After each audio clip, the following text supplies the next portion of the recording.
bạn zoom chụp đẹp xua bằng phone và cái này po real không YouTube muối vàនេះគឺជាប្រភេទស្នែងក្របីឃ្លីបបក់ធ្លុះបងប្អូនបាទនេះគឺជាស្នែងក្របីឃ្លីបបក់ធ្លុះធ្លុះពីលើធ្លុះដល់លា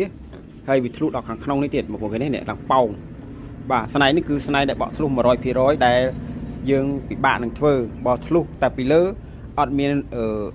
ធ្លុះដល់ខាងក្នុងអត់មានប៉ោងអញ្ចឹងគឺរបស់ហ្នឹងវាអាចកែច្នៃបាទបងប្អូនណា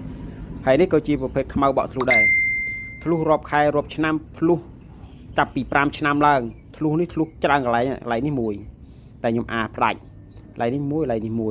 បងប្អូនគេនេះវាស៊ីដល់ឆ្អឹងត្រុតដល់ឆ្អឹង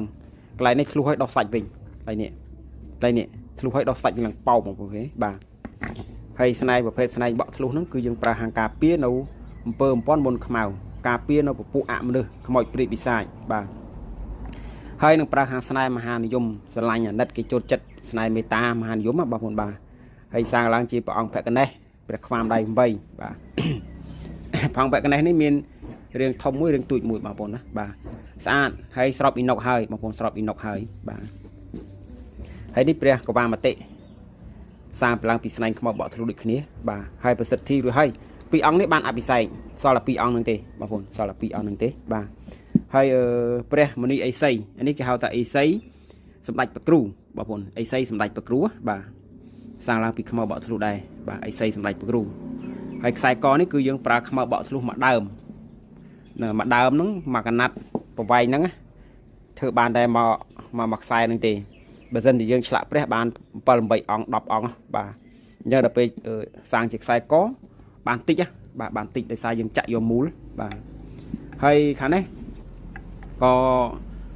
សាងពីខ្មៅបក់ធ្លុះដែរនេះខាងនេះព្រះសីវលីពីមុខព្រះកវាមតិពីចំហៀងព្រះកញ្ចៃយណៈហើយតួអង្គលើព្រះប្រក់នេះបាទហើយនេះជង្គង់ផ្លាតខិនប្រហោងបងប្អូនបាទប្រហោង